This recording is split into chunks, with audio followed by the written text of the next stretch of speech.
강남 아줌마의 막말. 국회 막말 아줌마가 2012년 광명시 을구에 전략공천으로 왔을 때 내게 내뱉은 요지는 돈을 얼마 주면 순순히 물러나겠느냐였다. 아, 그러니까 그분이 광명시 을의 지역위원장이었던 거죠. 그 당시 민주당에. 네, 맞습니다. 그때 나는 그곳 지역위원장이었다.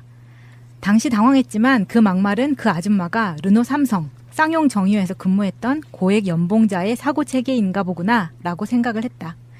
당시 그 아줌마는 시장 경쟁의 승자로 온갖 악취를 풍기는 물신처럼 느껴져 재벌 비호 세력이라고 비판하며 강력히 반대했다. 그러나 이미 당이 전략적으로 결정한 일이라 어찌할 도리가 없었다. 당은 인재 영입에 신중했어야 했다. 그 아줌마는 선거 참여자 5명 구속이라는 희생 위에 국회의원이 되었다. 그러나 그 아줌마는 비서나 보좌하는 사람들을 향해 막말을 멈추지 않으며 온갖 모욕적인 말로 다룬다. 비서진은 그저 시중 드는 내시나 시녀에 불과하지 현안을 논의하고 협의하는 파트너는 아니었다. 그 아줌마는 화려한 수사로 새로운 대한민국을 건설하기 위하여 국민의 당으로 떠났다. 그리고 과거의 동지들을 향해 사정없이 막말 기관총을 쏘아대며 정권 실패를 위해 온갖 저주의 주술을 쏟아낸다. 급기야 비정규직 파업 근로자를 향해 미친놈이라고 하고 매년 계약해야 하는 열악한 비정규직들을 향해 밥하는 아줌마라고 비하한다. 그저 밥이나 하지 무슨 근로자 대접을 받으려 하느냐는 힐난처럼 들린다. 그 아줌마는 최저임금 1만 원은 물건값을 올려 국제 경쟁력이 없어진다고 반대한다. 힘들고 불안정한 그들에게 인간다운 삶 보장을 위한 것인데도 수출론을 꺼내 묵살한다. 나는 광명에서 그 아줌마를 보지 않았으면 한다. 그 아줌마는 강남에 집이 있는 강남 아줌마인데 굳이 새들어 살며 생쇼를 위해 광명에서 살 이유는 없으니 말이다. 저는 이 페이스북을 보고 와, 우리나라 정치의 그냥 민낯을 그대로 봤어요. 첫 번째, 홍익표 의원의 그 공천 잘못해서 죄송합니다라는 사과가 일리가 있구나 이 생각 먼저 했고요. 그 진정성 없음이라는 게 그거잖아요. 국회의원 되면 어떤 식으로 공천이 되냐면은 뭐 대부분 다 하시는 이야기니까 자리가 비어 있거나 또는 약하거나 현역이 아니거나 근데 선거에서 붐을 일으키려고 막 엘리트 집단들을 막 끌어모으는 과정에서 어제도 최민희 의원 방송에도 그런 이야기를 제가 했지만 민주 진보 의식이 없는 사람이야. 출세만 하고 싶은 거예요.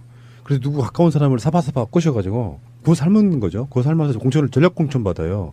이게 잘못된 거지. 그 지역에서 그러면 열심히 노력했던 그 지역위원장 미쳐버리는 거예요. 근데 그러면 당연히 반발하지. 낙하산 공천 처리하라 하면 조용히 한번 얼굴 좀 봅시다 해가지고 딱 하는 말이 그거잖아요. 얼마 좀 물러나겠어요. 그런 싸가지가 이현주라는 뜻이잖아요. 네. 그러니까 제가 이현주 의원이 초선 때 이야기를 해도 되는지 갑자기 걱정이 되는데 해주세요. 그 다른 의원들이랑 차 마시면서 하는 이야기를 제가 뒤에서 우연찮게 들은 게 있어요. 헐. 막 당선되고 이제 막 그 임기를 시작했던 시기였는데 다들 이제 어떻게 당선됐느냐 하는 그 선거운동 뒷이야기를 하는 거죠. 선거운동이 정말 체력적으로 어마무시하게 힘들거든요. 네. 그래서 다들 고생한 이야기, 뭐 몸져 누웠던 이야기, 병원에 입원했던 이야기, 막 이런 이야기를 하는데 나는 너무 쉬웠어. 예, 이현주 의원은 자기는 그런 거 하나도 안 했다는 거예요. 진짜? 어떻게 그럴 수 있냐 그러니까 컨설팅 회사가 굉장히 실력이 좋아서 컨설팅 회사가 알아서 다 해줬대요. 그래서 컨설팅 회사들이 딱 가서 하라는 대로 하루에 한두 시간 정도씩만 딱딱딱 해서 딱 하라는 대로 하니까 다 됐고 그 당선되고 나서도 보좌관들 구성하는 것도 자기 손이 안 간 거죠. 거기가 네. 어디예요? 모르죠 저도.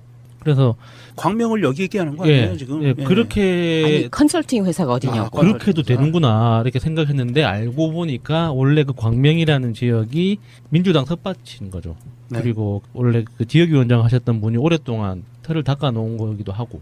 이 장영기 전 그 지역위원장님의 이 페이북 글을 공유해서 방송을 하는 이유는요. 혹시 검찰이나 경찰이 이런 내용을 소상하게 모를 수도 있으니까 우리 방송을 듣고 인지수사를 시작하시라. 그러면 사후매수죄. 돈 주겠다고 했으니까 사후매수죄. 이 장영기 전 위원장님의 증언을 바탕으로 아마도 뭐 녹취록이나 뭔가가 있을 거예요. 본인이 갖고 있는 게. 그거 수사하면 이현주는 들어가셔야 된다. 개념이 있어야 돼요. 정치인은. 디테일한 거 떨어지는 건 보좌관들이 해주면 돼요. 근데 어떤 방향성을 만드는 데는 개념이 있어야 되는데 그 SBS 기자랑 통화하는 거 들어보면 그거잖아요. 자기는 사적인 대화라고 했지만 잘 생각해 보면은 누군가가 만약에 내가 무슨 뭐 그럴 리는 거의 없지만 무슨 가끔씩 그런 연락이 올 때가 있어요. 저한테도. 어떤 경우에도 기자나 방송사에서 전화를 했다는 건 예를 들면 이런 걸로 있어. 정말 친한 사이에 사적인 걸 전제로 하면 사적인 통화가 되는 건 맞아요. 이거 사적인 이야기니까 내지 마. 기자가 현안에 대해서 물어봤어. 이현주가 거기에 답을 하길 그렇게 했어. 그러면 그 자체는 그냥 바로 보도하는 거예요. 예, 맞아요. 그러니까 요거는 자기들 실대가 말이 안 되는 것이고 내가 봤을 때는 이현주가 망하려고 그 통화를 들어보면 아침 일찍 전화해서 미안하다 그러잖아. 이현주도 잠이 덜 깬 것 같아. 그러니까 머릿속에 이게 기자의 취재인지 뭔지를 모르는 상태에서 그냥 적나라하게 자기 마음이 표현돼 예, 버린 진짜 거예요. 속마음이 그냥 그대로 드러나버린 거지. 거지. 그 대화 자체가 제가 알기로는 이현주가 그 전날에 국회나 어디에서 그거 맞아요. 발언을 한 거에 대해서 후속을 팩트 체크하느라고 기자가 전화해서 에이 아무렴 그렇게 말하지 않았잖아요 라고를 듣고 싶은 거였었던 것 같아요. 그게 사실이면 진짜 쓰레기다. 그랬는데 그 내용은요. 지난번에 이현주 언주리가 언주리는 욕이 아니에요. 왜냐하면 트위터 계정 예. 아이디가 언주리예요. 그래서 언주리라고 부르는데 언주리가 그 전에 한참 됐어요. 우리 최저시급 1만 원에 대해서 예. 막 막말을 했었잖아요. 그렇죠. 그 다음 날이에요. 그러니까요. 그거에 이게, 대해서 녹취록이. 팩트 체크 하려고 전화를 한 것이니까 그리고 그렇게 리드를 했을 거예요. 어차피. 아니 전화 초반에 SBS 방송국 누구누구입니다라고 기자가 이름을 밝혀요. 예, 저도 들어서 그런 사적인 그리고 통화는 그렇죠. 아니라는 걸 예, 알았죠. 예. 그 기자하고 아무리 형 누나든지 뭐 이렇게 친한 사이더라도 지금은 저는 SBS 기자로 전화하는 겁니다라고 못을 박아놓은 거잖아요. 이현주 안철수보다 더 중요한 사안이라고 보는 사람이에요. 이현주의 이번 이건 말실수 이런 게 아니고 예. 말실수라고 하는 건 정확히 말하면 어떤 말을 하려고 했는데 단어가 잘못 나왔을 때를 말실수라고 하는 거예요. 예. 속마음을 그대로 표현하는데 무슨 말실수입니까? 이현주는 정계 은퇴를 해야 되는 게 맞고요. 국민의당이 좀 생각 있는 정당이라면 이현주를 잘라내는 방식으로 가야 된다니까요. 이현주에 대해서 지금 나가라 뭐 그만둬라 당직을 그만둬 이런 사람도 없어 보여. 현실적으로. 저희가 페북글을 읽어드렸으니까 경찰과 검찰이 인지수사를 시작을 해서 사후매수죄로 해서 의원직을 날려버리시면 제일 빨라요. 그 시간 지났을 겁니다. 그게 벌써 6년쯤 됐잖아요. 5, 6년. 아 그런가요? 네, 공소시효 지났을 거예요. 이 그 생각은 아줌마가 안 했네. 법대 나오신 분이 왜 이래? 이 아줌마 돈이 얼마나 많길래 얼마면 돼를 외친 걸까요? 아니, 더 가정스러운 거는 그 손혜원 nun 우리 생각해보니까 다 가셨잖아요. 우리 그 토크 콘서트 할 때. 그분이 그거잖아. 알아주는 유명한 부자여서 사실 마포에 자기 집이 없었던 거잖아요. 다 팔고 이사 온다잖아. 이 사람 지금 6년째, 만 6년째 광명에서 국회의원 하고 있어. 근데 강남에 있는 집은 못 팔아. 그러니까 이제 한 거야. 보통 강남에도 좌파들이 있잖아요. 그게 대표적인 인물이 조국 교수 같은 사람이라고. 강남에서 살면서 그런 마인드 있잖아요. 밥하는 아줌마들이 뭐 그런 사람들 정규직 만들어줘 뭐하냐 이렇게 생각하는 강남의 대표적인 진짜 아줌마야. 이 여자는 직업이 변호사일 뿐이지 변호사 아줌마였다고. 근데 국회의원 해먹으려다 보니까 자기를 포장했던 사람이잖아요. 그러면 실제로 광명을 좋아하면 강남에 있는 아파트는 팔고 이사를 오는 게 맞죠. 아이씨. 야수 씨, 동네 누나 왜 이래요? 제가 대신 사과드린다고 해결될 일이 아닌 것 그래도 같아서 사과라도 참- 듣고 싶어. 참 이현주의 숨결을 한 번이라도 느껴본 적이 있는 사람은 사과하세요. 사과하세요. 제가 지금 무릎 꿇고 있는데 보이세요?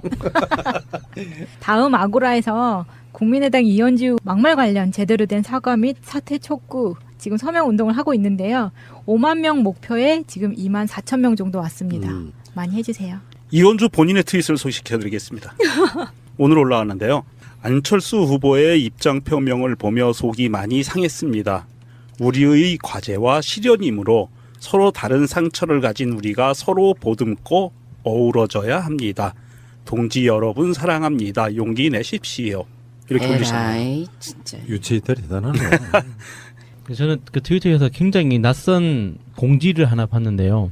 국민의당 비례대표 의원 중에 최입의 의원이라고 있더라고요. 전 몰랐는데 처음 보는 이름이었는데 안철수 전 후보가 3시 반에 기자회견 한다는 소식이 있고 나서 한 3시쯤에 이 트윗이 올라왔어요. 뭐냐면 의원실 공지 국가의 역할은 무엇인가 7월 13일 오전 10시 의원회관 제3세미나실에서 국회의원 연구단체 따뜻한 미래를 위한 정치기획이 주최하는 토론회 뭐야? 국가의 역할은 무엇인가라는 주제로 국민의당에서 토론회를 한다는 게 이 뭔가 좀 이 미친 것들 아닌가 하는 생각이 드는 거예요. 맥보이님의 트윗입니다. 찰랑이가 여기서 찰랑이는 찰스를 말하는 거예요. 찰랑이 또 뭐예요? 요새 찰랑이라고 하거든요. 찰랑이가 사과한 당사자는 유미랑 준서지. 난 퍼뜩 해독 되던데. 유미랑 준서 네. 나 때문에 고생이 많다 이거야?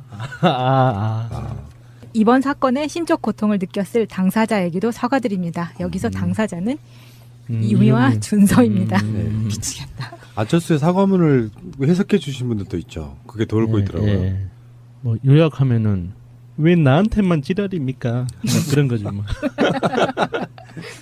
그리고 그 국민의당에서 호남에 천막 뭐 비대위 쳤다고 했잖아요. 거기에 대해서 화성 정착민 쥐박이 님이 국민의당이 전라도 어디에 천막 당사 친 모양인데 그게 애초에 최순실 아이디어로 시작된 5035 퍼포먼스라는 건 알고 하는 건가?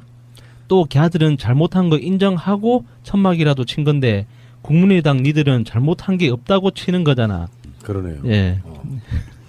우리 이쁨이니 남양주 병의 최민희 전 의원님의 tweet입니다. 안철수 전 후보의 4차원 인터뷰. 뱁새가 어찌 봉황의 뜻을 알까만 요해 불가다. 어떻게 정치적, 도의적 책임을 지겠다는 건지 알 길이 없다라고 올려주셨습니다. 알 길이 없잖아요. 그냥 책임지겠습니다. 근데 사과는 내가 이러이러해서 사과를 하겠습니다잖아요. 이런 잘못을 해서 사과를 드립니다. 합니다. 근데 그것도 없이 그냥 단어만 사용을 한 거잖아요. 희랑님? 네. 늦게 오셨죠? 죄송합니다. 앞에 그 얘기 안 했을 것 같아요? 그러게요. 그러게. 국민의당 입장에서 이 이현주의 이 문제가 일파만파된 게 네이버 때문이라고 그러고 있어요. 아, 그렇지. 그 얘기도 해야지. 네, 네이버에 책임을 돌리고 있는데 네이버 부사장 출신이 청와대에 가 계시잖아요. 이거는 청와대를 또 까는 거예요, 얘네들이. 근데 원내 창설 멤버 중에 하나가 안철수잖아요. 그리고 안철수가 정치 들어갈 때 자기 이름을 슬쩍 빼고 자기는 네이버하고 전혀 관련 없는 사람으로 세탁을 해놓고 아직도 네이버하고는 아주 좋은 관계로 있다고 그게 업계에서는 알고 있잖아요. 말씀하셔서 제가 하고 싶었던 이야기였는데 최명길 의원이라고 이현주랑 비슷한 시기에 탈당했던 사람이 한 말인데요. 그러니까 그렇게 가는구나라고 느낄 정도로 사실 좀 지각이 있는 사람들이라 그러면 자기들이 민주 정당에 몸담았던 사람들이잖아요. 그 사람들이 네이버를 움직여가지고 그걸 이슈화시키고 알아서 기었을 수도 있겠지만 그 정도 발언이면 네이버의 문제가 아니고요. 금방 이슈화되게 돼 있는 화제의 인물이었는데 그런 말까지 했으니까 뜬 거지. 무슨 그게 네이버 때문입니까? 그러니까요. 그 발언을 빗대서 슈퍼맨님이 이렇게 트윗 올려주셨네요. 아니야 바보야. 트위터와 페북 등 SNS 때문이야. 트위터 창업자하고 페북 주커버커도 문재인 대통령 당선 축하하고 그랬어. 이걸 공격해야 돼. SNS가 언주막말 거르지 않았다고 고소해. 이렇게 올려주셨네요. 그거는 더군다나 SBS 기자가 걸려 있어가지고 이래저래 논란이 될 수밖에 없는 사안이었는데 그걸 또 뭐 이제 청와대 국민소통수석 이분하고 연결 지으는 그 비열함은 그런 사람들이 민주정당에 있었다는 게 이해가 안 되고 나간 거 얼마나 다행인지가 느껴지고요. 그 이현주가 노동자분들한테 사과하는 동영상을 한번 보시면은 당연히 반발할 수밖에 없잖아요. 예. 웬만한 직업 몇 개를 그냥 한꺼번에 비하해버린 그런 발언이었기 때문에 근데 이제 사과하러 가서 사과를 받는 거지 않습니까? 누가 그럼 용서할게 그래요? 용서만 담배 달고 그러면서 이제 고개를 여러 번 숙여요. 그리고 나서 돌아서는데 돌아서면서 입가에 옅은 미소가 있어. 무슨 비싼 걸로 지우면서 나가더라고요. 그래서 제가 그거 보고 그런 걸 느꼈어. 물론 자기도 그 상황이 겸연쩍으니까 이제 아이고 매맞는 타임이 끝났구나라고 안도의 한숨이었을지 좀 쪽팔린다 하고 겸연쩍은 웃음이었을지 모르겠는데 어쩌면 안철수나 이현주나 이렇게 비호감이 있는 이유가 그런 거예요. 거기서 미소를 지으면서 나가면 어떡해. 그렇게 기본들이 안 돼 있어. 안철수는 오늘 죄송합니다 표정이 아니야. 나 화났습니다 표정이야. 억울했어요. 맞아요. 정말 너무 억울해가지고 부들부들 떠는 게 얼굴에 그 미세한 그 진동 보셨어요. 그리고 새카맣고 눈빛이 정말 왜 나를 여기에 세우는 거야 정말. 내가 여기 있으면 안 되는 거야. 가아바님의 트윗입니다. 국민의당 정말 미쳤나? 증거를 조작해서 누명을 씌웠다가 들통난 상태에서 사과한다면서 누명 씌우기를 계속하고 이현주라는 사람은 패자라서 벌어진 일이라고 떠들고 승자가 되었다면 아무 문제가 없을 거라고 당당히 떠드는 저 후한 무치함을 503뺨을 치겠다라고 올려주셨습니다. 욕하고 이러는 게 사실 어쩔 땐 자괴감 느껴질 때 있거든요. 그 유명한 박근혜 자괴감 같은 거야. 근데 이런 걸 왜 하고 있지 싶은 거예요. 사랑받지도 않은 것들 거론해주는 것이 오히려 득이 될 것 같은 그런 느낌. 노이즈 마케팅이 쓴 거지. 근데 사람들은 그런 얘기를 또 듣고 싶어해. 꼴 보기 싫은 놈들이 꼴 보기 싫은 짓거리 하니까 대신 욕해주길 바래. 방송이라는 걸 놓고.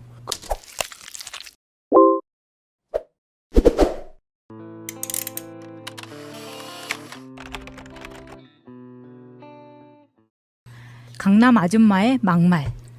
국회 막말 아줌마가 2012년 광명시 을구에 전략공천으로 왔을 때 내게 내뱉은 요지는 돈을 얼마 주면 순순히 물러나겠느냐였다. 아 그러니까 그분이 광명시 을의 지역위원장이었던 거죠. 그 당시 민주당에. 네, 맞습니다. 그때 나는 그곳 지역위원장이었다. 당시 당황했지만 그 막말은 그 아줌마가 르노 삼성 쌍용 정유회에서 근무했던 고액 연봉자의 사고체계인가 보구나 라고 생각을 했다. 당시 그 아줌마는 시장 경쟁의 승자로 온갖 악취를 풍기는 물신처럼 느껴져 재벌 비호 세력이라고 비판하며 강력히 반대했다. 그러나 이미 당이 전략적으로 결정한 일이라 어찌할 도리가 없었다. 당은 인재 영입에 신중했어야 했다. 그 아줌마는 선거 참여자 5명 구속이라는 희생 위에 국회의원이 되었다. 그러나 그 아줌마는 비서나 보좌하는 사람들을 향해 막말을 멈추지 않으며 온갖 모욕적인 말로 다룬다. 비서진은 그저 시중 드는 내시나 시녀에 불과하지 현안을 논의하고 협의하는 파트너는 아니었다. 그 아줌마는 화려한 수사로 새로운 대한민국을 건설하기 위하여 국민의 당으로 떠났다. 그리고 과거의 동지들을 향해 사정없이 막말 기관총을 쏘아대며 정권 실패를 위해 온갖 저주의 주술을 쏟아낸다. 급기야 비정규직 파업 근로자를 향해 미친놈이라고 하고 매년 계약해야 하는 열악한 비정규직들을 향해 밥하는 아줌마라고 비하한다. 그저 밥이나 하지 무슨 근로자 대접을 받으려 하느냐는 힐난처럼 들린다. 그 아줌마는 최저임금 1만 원은 물건값을 올려 국제 경쟁력이 없어진다고 반대한다. 힘들고 불안정한 그들에게 인간다운 삶 보장을 위한 것인데도 수출론을 꺼내 묵살한다. 나는 광명에서 그 아줌마를 보지 않았으면 한다. 그 아줌마는 강남에 집이 있는 강남 아줌마인데 굳이 새들어 살며 생쇼를 위해 광명에 전 그 지역위원장님의 이 페북글을 공유해서 방송을 하는 이유는요. 혹시 검찰이나 경찰이 이런 내용을 소상하게 모를 수도 있으니까 우리 방송을 듣고 인지수사를 시작하시라. 그러면 사후매수죄. 돈 주겠다고 했으니까 사후매수죄. 이 장영기 전 위원장님의 증언을 바탕으로 아마도 뭐 녹취록이나 뭔가가 있을 거예요. 본인이 갖고 있는 게. 그거 수사하면 이현주는 들어가셔야 된다. 개념이 있어야 돼요. 정치인은. 디테일한 거 떨어지는 건 보좌관들이 해주면 돼요. 근데 어떤 방향성을 만드는 데는 개념이 있어야 되는데 그 SBS 기자랑 통화하는 거 들어보면 그거잖아요. 자기는 사적인 대화라고 했지만 잘 생각해 보면은 누군가가 만약에 내가 무슨 뭐 그럴 리는 거의 없지만 무슨 가끔씩 그런 연락이 올 때가 있어요. 저한테도. 어떤 경우에도 기자나 방송사에서 전화를 했다는 건 예를 들면 이런 걸로 있어. 정말 친한 사이에 사적인 걸 전제로 하면 사적인 통화가 되는 건 맞아요. 이거 사적인 이야기니까 내지 마. 기자가 현안에 대해서 살 이유는 없으니 말이다. 저는 이 페이스북을 보고 와 우리나라 정치의 그냥 민낯을 그대로 봤어요. 첫 번째 홍익표 의원의 그 공천 잘못해서 죄송합니다라는 사과가 일리가 있구나 이 생각 먼저 했고요.